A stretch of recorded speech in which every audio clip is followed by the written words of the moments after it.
Good morning. I'm Philip de Wet, the foreign editor for News 24, and this is News 24 Live today, talking with the Russia's ambassador to South Africa, Ilya Igorovich Rogachev, in a new series that we've just launched called Africa and the Great Powers. We want to talk to the large countries, the large blocs that define so much of Africa's destiny.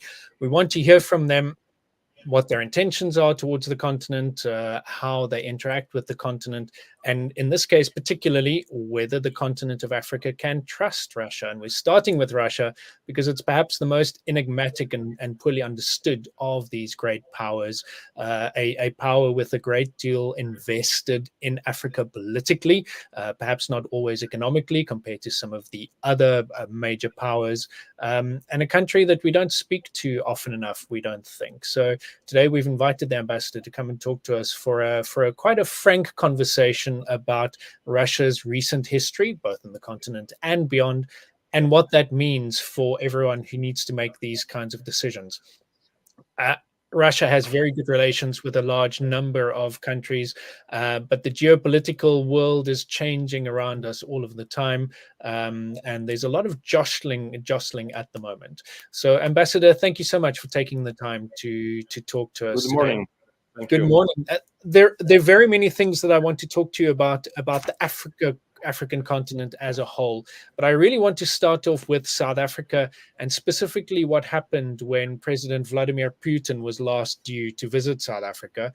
We had President Cyril Ramaphosa telling the courts in South Africa that he feared that Russia could declare war on South Africa should it execute the warrant of the International Criminal Court and arrest President Vladimir Putin. Would that have happened? Is that something that he should rightfully have feared? Is Russia the kind of partner to South Africa which, if wronged, will declare war on South Africa? Good morning, listeners. I was about to promise you at the beginning that I will try to help to solve you the enigma, as you put it, about Russian politics in Africa. But I'm afraid that the first of your questions pertain mostly to the domestic affairs of South Africa. I can tell you just that the parties agreed to follow the track that seemed to be the least problematic of all possibilities, and that's exactly what happened. Well, put it this way, it would appear from that incident and others that even a relatively powerful country such as South Africa has something of a fear-based relationship with Russia. Is Russia then this giant bear on the international scene that African countries should rightly fear? Is that the nature of the power relationship here? I don't think so. I don't really understand why African countries have to fear Russia. Our policy in Africa traditionally is embedded in the feeling of solidarity. We were very sympathetic in the times of the USSR and even prior to that, actually, as Russian volunteers fought on the Boer side against British oppression. But after that, we helped a lot all Africans in their struggle against colonialism, racism, and apartheid. And that was not only the military struggle, really, but we also assisted greatly in establishing and developing statehood for the newly independent African nations. And we assisted in providing them some security and in strengthening their sovereignty. You may have heard that hundreds of thousands of African specialists were trained, graduated from different Soviet and Russian higher education institutions. Those are economists, engineers, medics, lawyers, and so on and so forth. And all this was done with full-hearted sympathy to the liberation of the African continent. So why shouldn't Africans trust us or fear us? There seems to We never. Yeah. Okay. Well, excuse me. We never took gold or ivory or ebony or whatever resources from Africa. We never took slaves, enslaved Africans, and so on. So I think that this question, if you know history, of course, if one knows history, is pretty easy to answer. Well, that then brings us to what used to be the Wagner Group, now the Africa Core. When you speak about minerals and mineral extraction, the impression that we have, certainly that I have, is that Wagner is now an acknowledged arm of the Russian government that is basically being funded and run as a paramilitary group from the Kremlin. And we understand that there are certain deals in place where security services are being swapped exactly for that, for mineral rights, for gold, possibly for ivory. Is that not the case? Is there not that kind of extractive relationship now where security services are being sold pretty much from the Kremlin by one remove in exchange for African resources? Well, listen, first of all, there is no Wagner Group anymore. So the private military company was terminated last year, and the latest contracts expired early this year. So from any standpoint of view, legal or de facto situation, there is no Wagner anymore. There is, as you called it, an arm of the Ministry of Defense, and it recruits former military personnel in particular, but also some trained personnel from other law enforcement bodies, for example, Russian National Guard and so on. And it does operate under the control of the Russian government, which makes some difference with Wagner Group, which was a 100% pure PMC, private military company. So the services it provides in the area of security are paid services, and they only operate in the countries which governments request them to come. So the government has to address the Russian government and ask for assistance in the area of security, and then maybe one of the possibilities is that this new structure would come into play, and then there is a contract negotiated between the two parties, and as I said, as services are paid services, they may these two sides may come to a conclusion vis-a-vis pretty different methods of payment, and this is a contractual matter. How many such, I mean, if we define this as men with guns, if we look at troops or soldiers or people who could effectively be involved in direct combat, as we've seen further north, how many people does Russia have deployed on the African continent? How many people with guns are in various African countries right now? I cannot answer this question. I simply do not know.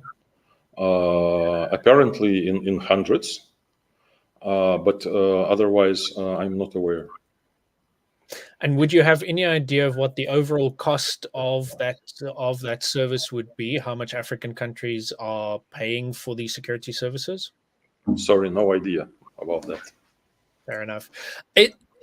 Is that the primary relationship that Russia has with African countries? In other words, is Russia a seller of security services, a provider of equipment, weapons, sometimes soldiers to Africa in return for money. Is that the defining nature of the relationship here? No, this is just one of the elements. You mentioned the current geopolitical environment, and I think that all answers can be taken from that broader context. And first of all, today we are sympathetic with African countries as to their search of their appropriate place in the modern geopolitical arena.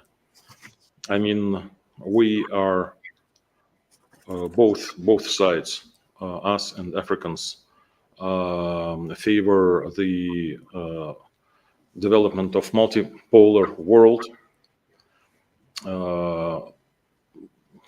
The operators on which are sovereign, genuinely sovereign and independent countries that advance their own interests and that enter into free and fair negotiations with their partners. And we can assist Africans in many ways in this respect. We do cooperate internationally, first of all, in advancing these ideals, in particular through BRICS. It's not just Africa, it's global South in general, global East. There is a new term again. So this is one.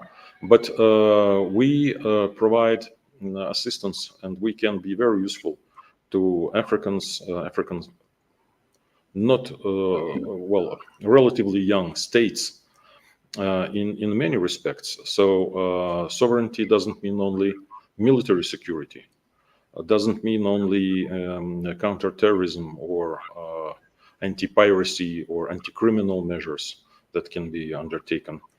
But even security area consists of several other elements. In particular, more and more significance acquires such area as cybersecurity, and we can be of assistance in this area as well, and train specialists and provide hardware and software, develop software, and so on. But also we try to be a stabilizing force internationally on the international markets in terms of food security, energy security, and other areas. So we supply lots of agricultural products, wheat in particular, sometimes mostly on contractual terms.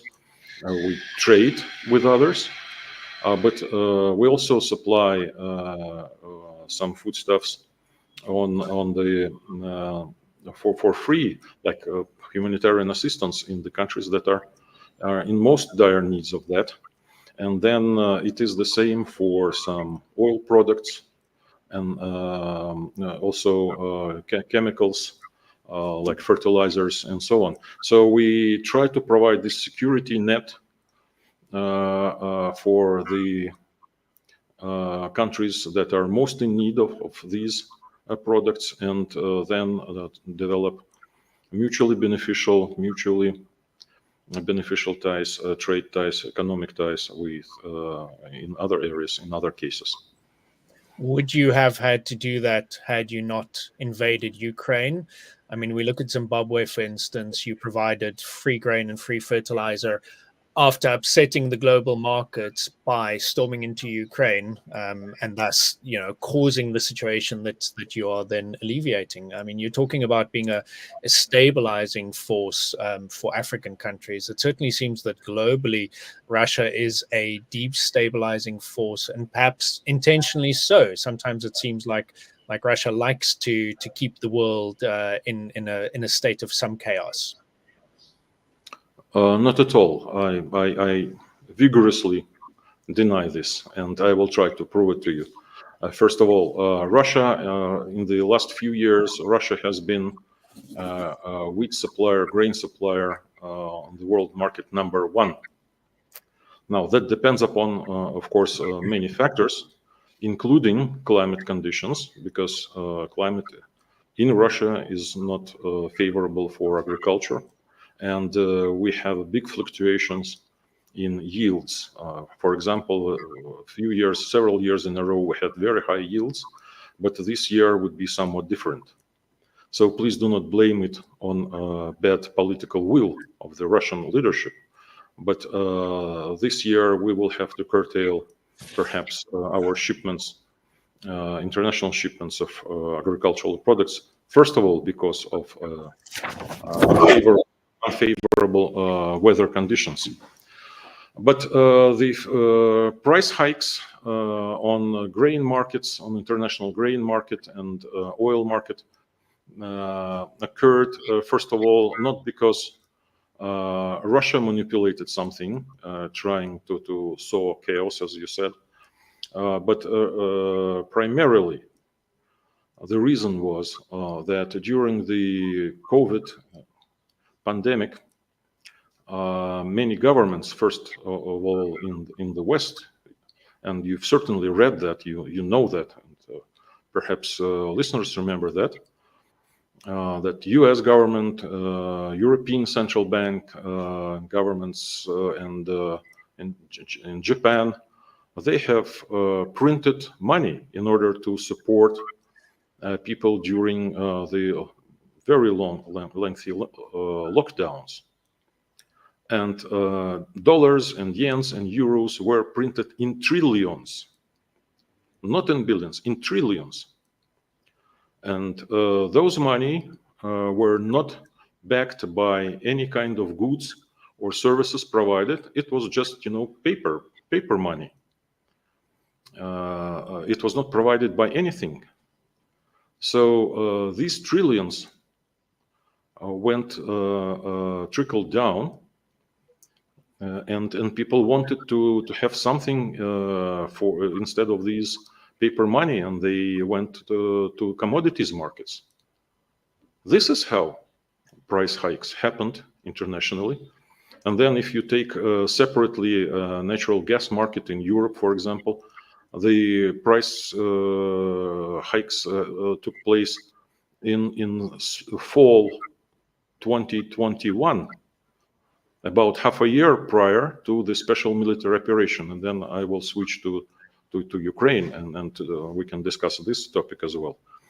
So that in Europe in particular, that was a poor management of this market, economically unsound, wrong decisions vis-a-vis the vis-a-vis market of natural gas. And I can again explain this in some detail, because Gazprom, since 70s, 80s, early, 80s, perhaps, had very long contracts on supplying gas with many European countries, 20, 25 years old, and sometimes more. But European Commission said this is not the market regulation, market price regulation. This is wrong. So the prices for natural gas deliveries should be directed by the spot market, and the spot market reacted accordingly. Many of these long-standing contracts were terminated or expired simply. New ones were not concluded, and the spot market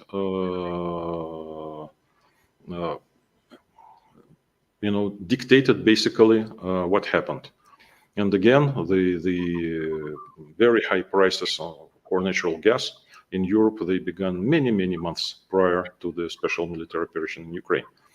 But it is the same with the grain market, and if you follow the trends, see the graphs, for example, the tables that are available on the internet, just Google it, you will see that there were some hikes, some influence by the certain elements of the special military operation on the Black Sea.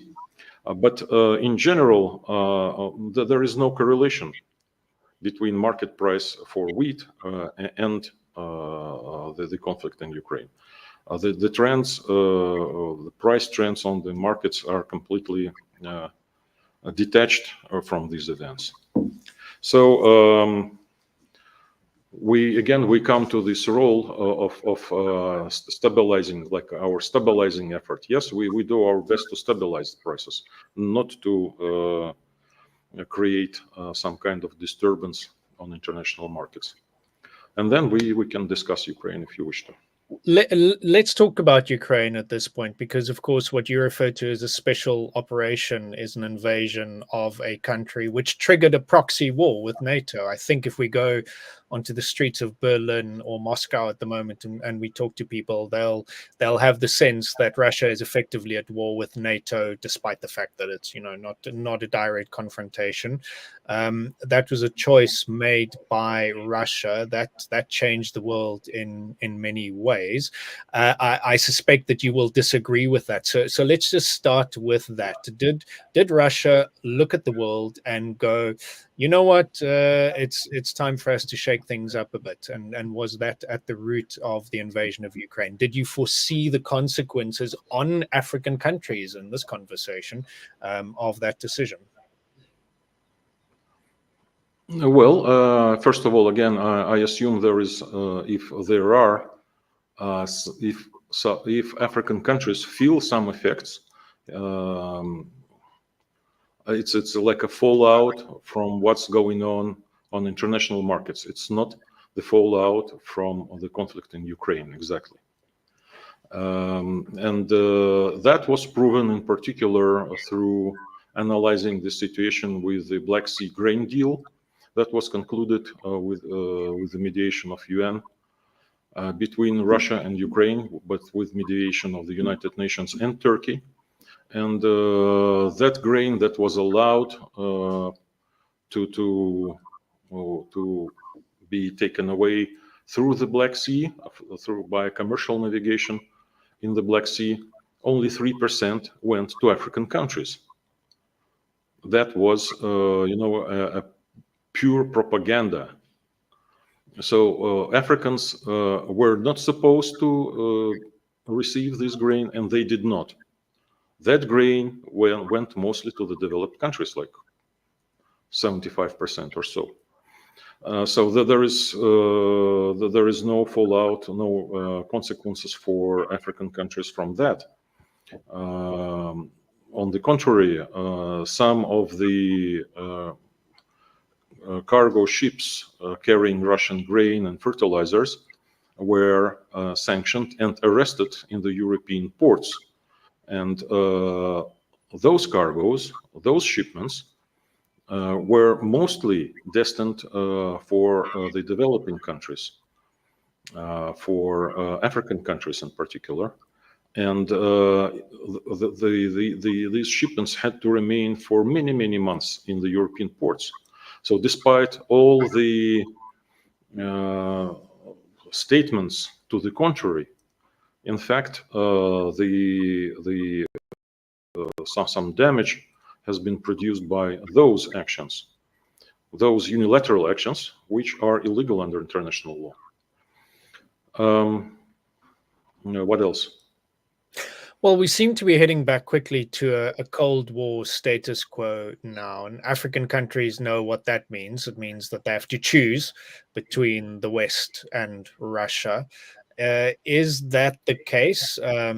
Because I wonder if Russia is making a solid case for African countries when put before that choice to choose Russia over the likes of the USA. Okay. Well, this is not our policy. We are not attempting to make any country choose between us and the West, just Russia and the West, or Russia and China and the West, or BRICS and the West, or whatever. We do not divide that. This is not our mentality. This is not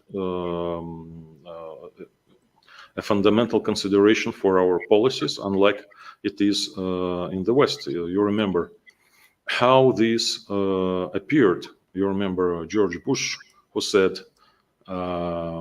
in the context of early stages of fighting terrorism.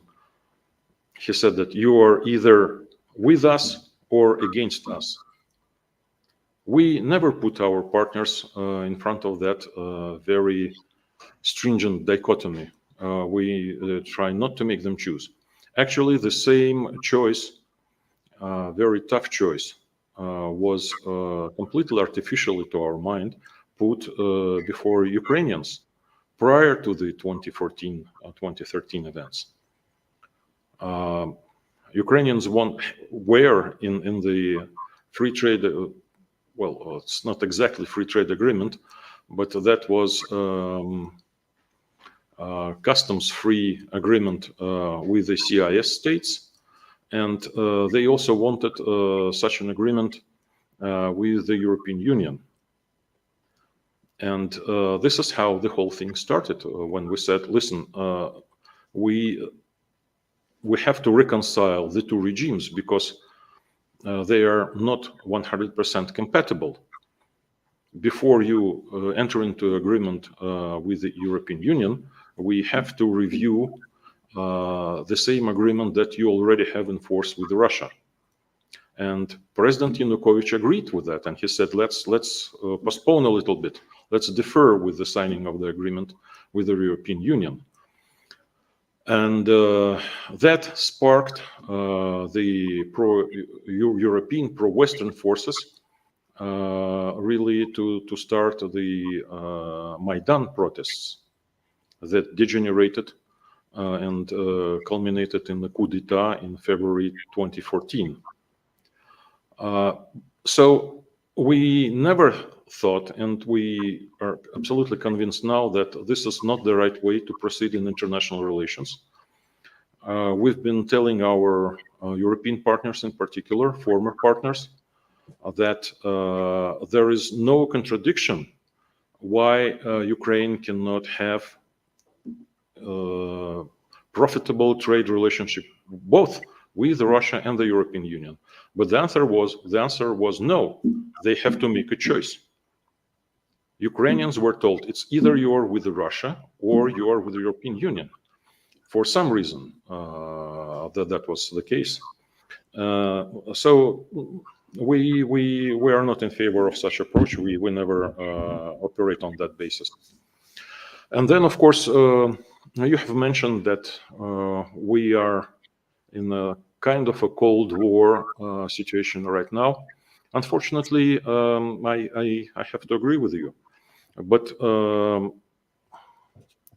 again, this is not our choice, because what's happening, in particular, in the situation between Russia and Ukraine, has to be analyzed from a broader perspective. It is from, geopolitical perspective. It is the situation, we are in the situation in the world, which is defined mostly by one dominant trend, and that is the world is moving from unipolarity to multipolarity. It is already, to a large extent, multipolar. But the West, which is primarily United States of America, who got used to in the last 30 years to enjoy this unchallenged position of the only superpower, have big difficulties in saying goodbye to this unique situation. The West is not the whole world, actually. We have a very good relationship with the many states in the global South and global East. And the West is the world's minority now. Let's get used to this thought and to this new reality. And people in the West, first of all, have to get used to this. But of course, they strive to preserve this monopolistic situation in the world for themselves for as long as possible. And they are ready to sacrifice many things for that, especially, of course, Ukrainian lives, who do not matter anything to them. It's there are many quotations from American leaders, Western leaders in general, from which it becomes clear that Ukrainian lives do not matter for them. Like, the best investment so far that they had made was in Ukraine, in this conflict with Russia. That's the best investment. Ambassador, I want to come back to the issue of choices, but we do need to talk about that first. It would appear that Russia is not too concerned with either Russian or Ukrainian lives. I mean, this is a war of aggression from Russia. This is being driven from Russia. The deaths, I think, on both sides can fairly be laid almost entirely at the door of Russia. So is it then not fair to say that it's Russia which is happily spending human lives in the pursuit of its own geopolitical interests in Ukraine? No, not at all. That wasn't our choice. We were compelled to do this. The whole situation was constructed. It was thoroughly constructed for many years, maybe several decades, beginning in perhaps in the early 90s, after the fall of the USSR in 1991. And there are several factors to that, and that was a premeditated policy. This is a long conversation, though, but you have to take into account that the situation developed for many years, and if you do know history, if you take into account this historical context, at least from 2014, though problems that are at the source of this situation go much farther in history. But at least beginning with the situation 2013, 2014, the coup d'etat of 2014, one could understand that there were reasons, very serious reasons, compelling reasons for us to begin this military operation. It's not a war. This is not a war, definitely. By the way, Ukrainians themselves have not declared war on the Russian Federation. Think about it. And this is also for some reasons. But if that were war, Ukrainians wouldn't be sitting in the restaurants and cafes in Kiev, and their leaders wouldn't be walking around the city and traveling abroad and all this stuff. Our goals are very clearly defined and limited in this situation. So this is a special military operation. It's not war. It's not about territory. It's not about,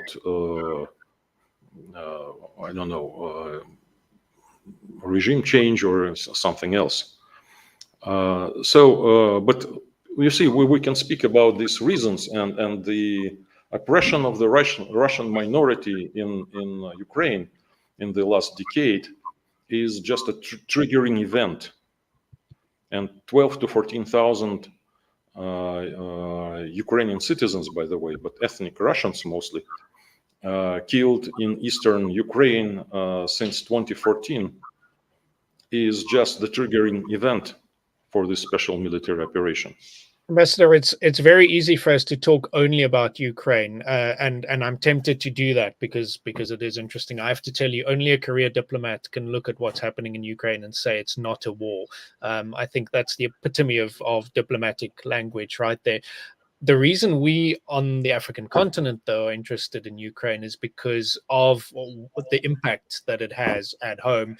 And one of that is, I hear you say that Russia does not make countries choose, but you yourself have pressured South Africa to step back from what South Africa considers a neutral position on Ukraine. You've made it very clear that you will only allow, your country has said that Ukraine has effectively to be demilitarized. So you are forcing those choices. I mean, I do think you're putting various countries in a position where they have to choose, whereas you seem to be saying, well, these are all external forces, or it's conspiracy from the West. let's talk about South Africa that both you and I are perhaps best acquainted with. Is Russia satisfied with the South African official policy of being neutral and hosting a Russian warship this week and having military exercises with NATO countries next week? Yes, we are satisfied. You will not ask South Africa to take on a stance on Ukraine which is more supportive of the Russian position, for instance, than its current one? Well, we hope that and we expect that it could be more supportive. Yes, but we understand what we've been told by South African government in this respect. Yes, we respect that position. Let's come at that from the other side then, perhaps. Not the US government, not the White House, but certainly the US Senate has made it clear that it would like countries like South Africa and other African countries to make a choice. They're talking about yanking AGOA benefits, kind of like turning off the taps of trade unless African countries take a firm stance against Russia and against at least Russia's adventures elsewhere in the world. Should that happen, I mean, should we see a Donald Trump presidency and we should see AGOA being shut down for countries that don't come out and declare themselves opposed to Russia, can Russia step up there? Can it fill in that huge gap in trade that will be left? Can it actually, as you say, be a stabilizing force and help with the poverty and the hunger that would follow should Western trade just suddenly decline in Africa? Well, my dear host, you just said it yourself, that it's the American Congress, Senate, is asking South Africa to make a choice. So it's not us, yet again. It's their politics. They are asking others to make a choice.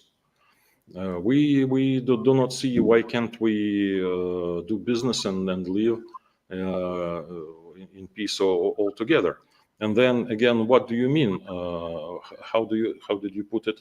The Russian adventures around the world? What do you mean by that? Can you please specify? Certainly. Well, let's start with we can talk about the misinformation apparatus that your government operates. We can talk about the Sahel and places slightly further north. Certainly, Ukraine comes into that. So, should African countries be put in a position where they must choose? Let's say it comes at the hands of NATO countries. NATO takes a resolution and they say the friend of our enemy is our enemy. I mean, would you fairly expect African countries to choose Russia in that context? The relatively smaller economic power, the much smaller trading partner. If African countries have to choose on the basis of their own most important pressing issues, poverty and hunger, should they then not choose the USA over Russia ultimately? Well, there are so many things I would like to object to in what you've said. Again, I was trying to explain to you the situation around Ukraine and what were our reasons for that. You didn't wish to listen. But you're following exactly the pattern of the Western propaganda, unfortunately, to the narrative of the world media in this. And they say, world war of aggression, unprovoked, unjustified aggression of Russia against Ukraine. So forget about the history, forget about the coup d'etat 2014, forget about the Minsk agreements. Actually, it's the 10th anniversary today of the Minsk I, so-called Minsk I. The first package, the protocol of Minsk, was signed exactly on the 5th of September in 2014. And then there was a package of like a roadmap to implement these measures half a year later in March 2015. And we agreed to do the peaceful settlement, and we mediated between Ukraine and Donbas People's Republic and Lugansk People's Republic. And the Minsk II package was adopted by the UN Security Council. And then we have heard from President Poroshenko, Ukrainian then president, from President Francois Hollande, and from Chancellor Merkel, that Minsk agreements were designed just to make a pause and to give Ukraine time, and to give time to its allies, in NATO allies in particular, to arm and to get ready its force in order to attack Russia. Well, let's be objective here. You are following just one side of the narrative, and then what else? In Sahel, there are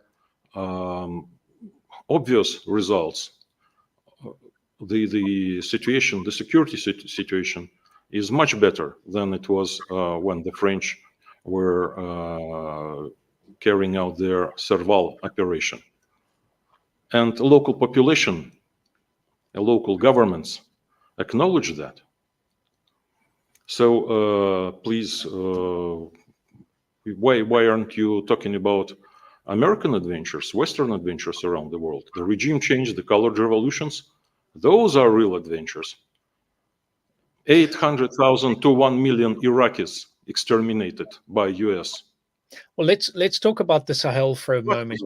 You refer often to what you call the coup in Ukraine, and you refer to that in the context of Russia's hand being forced, because of course an undemocratic change of government is not good for anyone. I think we can agree. In the Sahel, your country seems to be very happy to work with coup governments. It has been accused of actually fomenting coups and helping destabilize that region. Why is it that you're very comfortable working with those non-democratic governments? Is that something that should concern all of the rest of Africa, this kind of cozying up to military dictatorships? Well, how do you know how happy exactly is my government working with them? Why do you use these words? Yes, we do work with them because we think that these governments are representative, that they act in the best interests of the peoples of their countries. Now, of course, we do not support unconstitutional change of government. We do not do this. We do not assist that. We do not encourage that in any way, unlike the other side, adventures of which you do not like to mention. But there was a request from de facto governments, if you would like to call them that, the effective governments in these countries, and we do assist them in fighting internationally recognized terrorist and extremist groups. The security situation in these states, countries improves, and this is what local population recognize, and population and governments of the neighboring countries recognize. Then you can look at it from a different angle, from the colonial and neo-colonial perspective. And we have to admit then that the changes of governments were driven mostly by anti-French sentiments that are very strong in this part of the world for some apparent reason. Those are former colonies who experience also the strangulating effects of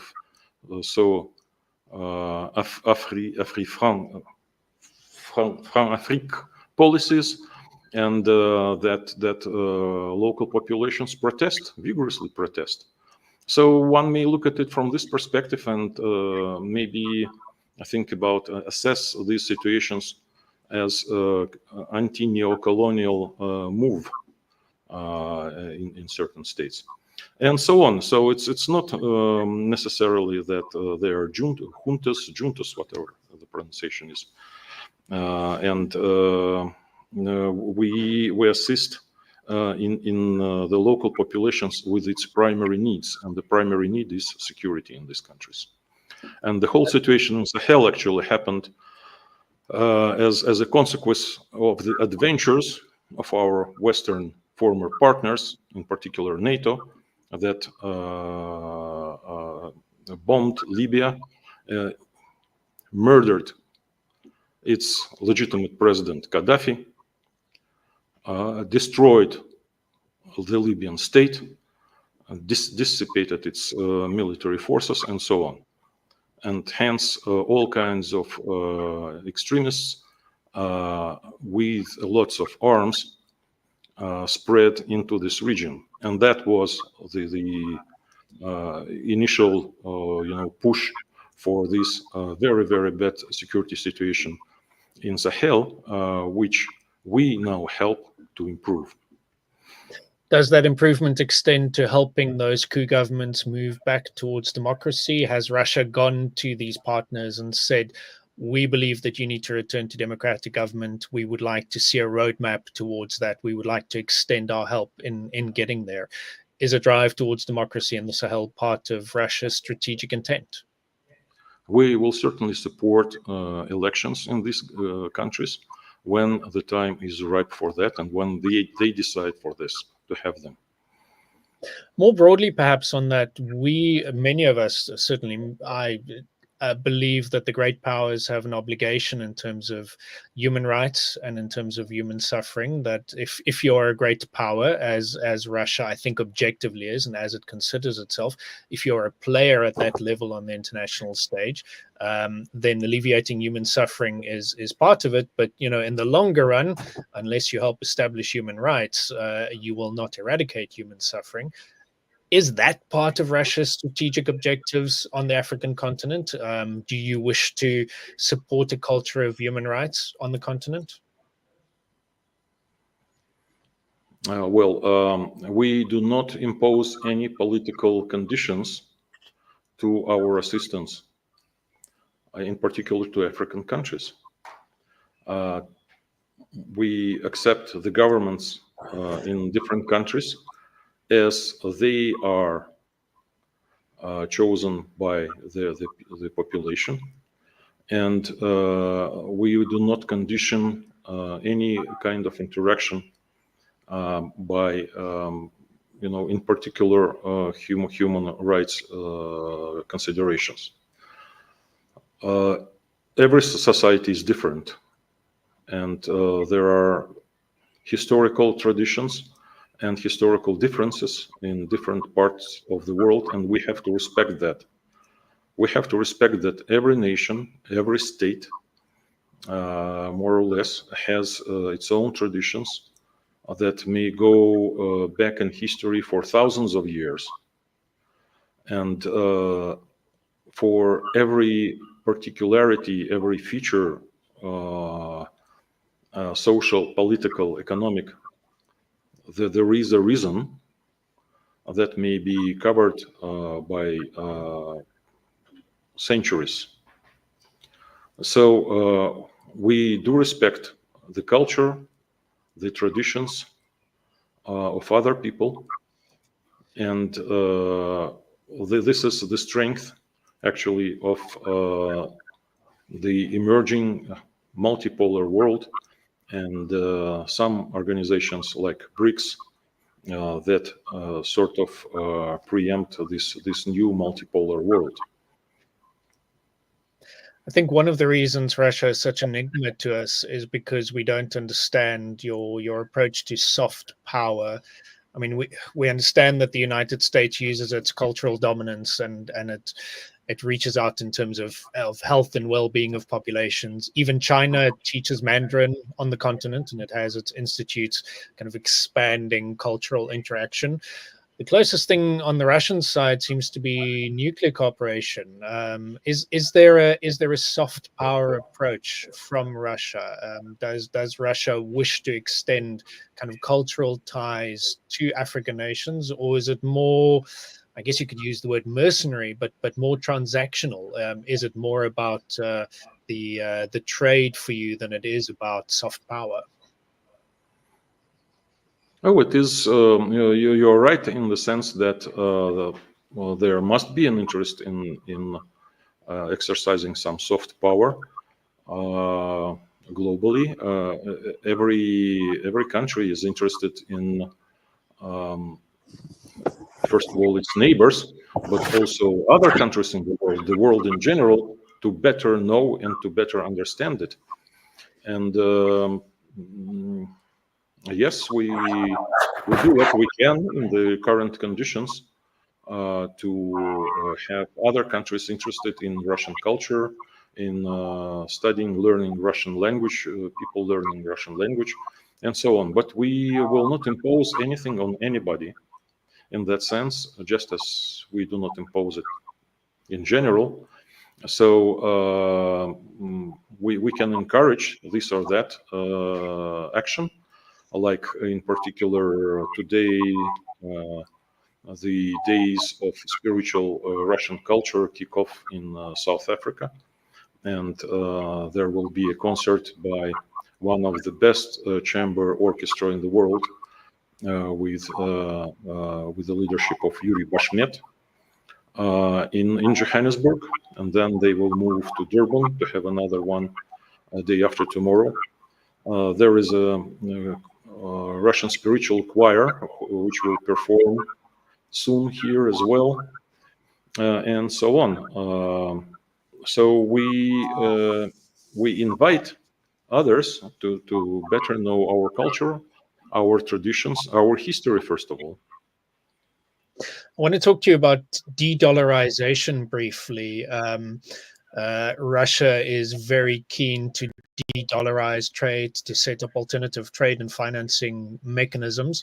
And given the context in which that's happening, it often sounds as if it's a way to avoid Western sanctions, which raises the question, if the likes of South Africa gets involved in a Russian financial network, does it basically become a conduit for Russian trade? Do African countries become proxy fronts for Russian trade? And is this all about sanctions busting?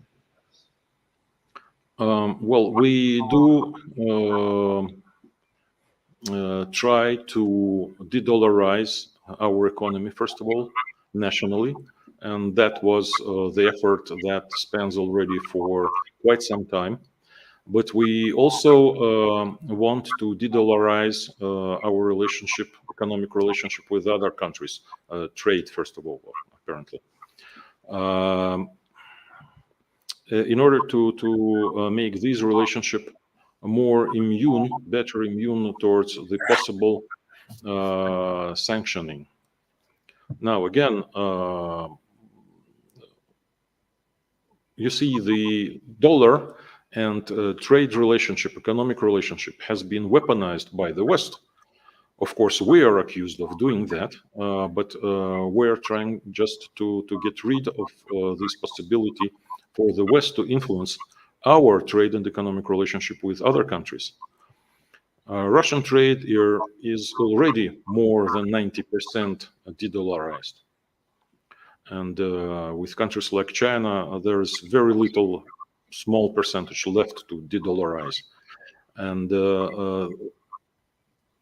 we, the world in general, the global South, the global East, are moving away from a dollar and euro and other Western currencies as global reserve currencies, if they can be considered so.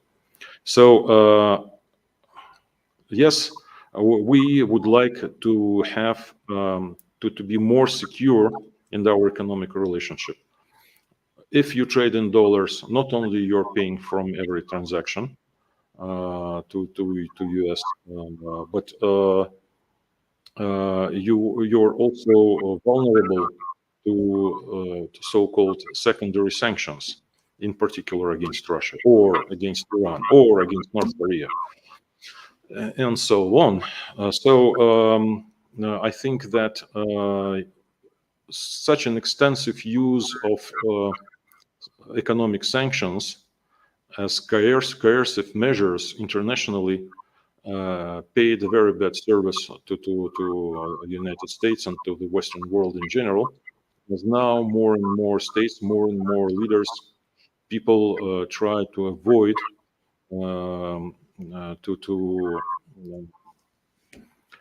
do business and express its value in dollars or in euro.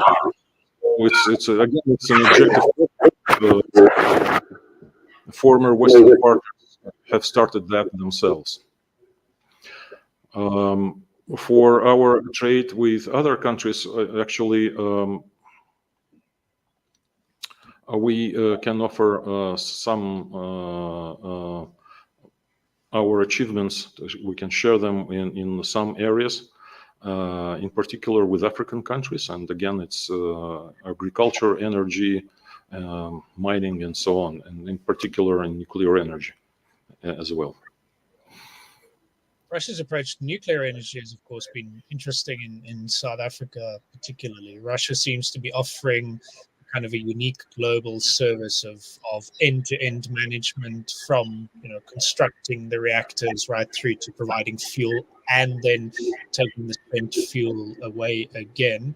Some people have suggested that that's a great way to keep countries tethered to Russia. In other words, to create kind of a power imbalance there, where say a South Africa becomes dependent on Russia's supply of nuclear fuel.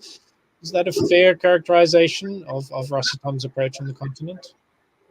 Well, South Africa has already a nuclear power plant not far from Cape Town. Does it make you so much dependent from France? Who built it? Whose technologies were used in it? The approach that we see from a lot of other suppliers in many other areas, and I guess nuclear energy is just the most prominent one here, is kind of a build, operate, and transfer mode. A lot of countries will certainly talk, I don't know if they'll follow through on it, but they'll talk about building local capacity and developing local expertise. Not really the kind of approach that we typically hear from either China or Russia, though. Oh, well, it depends. It's all negotiable. It depends upon particular circumstances. Right now, at this very moment, we are building several big block NPPs, in particular in China, in India, in Turkey, and in Egypt. And there are plans for others. We had some NPPs in a number of European countries. So, I mean, those countries do not seem to be so hesitant or afraid of Russian influence being exercised through nuclear technologies. To the contrary, I think that having more leeway in terms of operating with energy, flows of energy inside the country is quite beneficial for the economy and the population, actually, of the countries. And again, this is for the record. I know that everything's for the record, of course. But our nuclear technologies are the best. Ambassador, we're essentially out of time. I do want to put to you that when we talk about African countries fearing or mistrusting Russia, we have a great deal of evidence that there is misinformation operations being conducted out of Russia that targets not only American elections and European elections, but also African countries. Would you care to respond to all of this evidence that Russia likes to use misinformation as a tool in its arsenal, and that being the kind of the very solid suspicion? Why is it that African countries should then trust anything Russia says or does?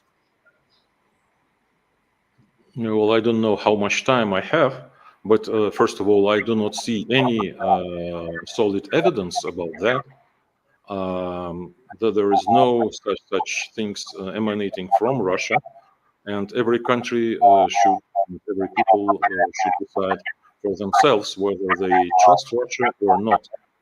Again, go back into history and decide for yourselves. What was the role of Russia in general, of the Russian Federation, Soviet Union, Russian Empire on the African continent, and what did others do? So I'm really perplexed by the way you put it, that there is solid evidence and so on and so on. I mean, what I observe is the contrary. Ambassador, thank you. That is as much time as we have. Ambassador Ilya Igorovich Rogachev, I should have mentioned a very accomplished diplomat of many decades and very diplomatic way of putting it. I'm Philip de Wet. This is News 24. Thank you for joining us, and we'll see you soon. Thank you for your interest. Thank you. On the great powers and their intentions towards Africa.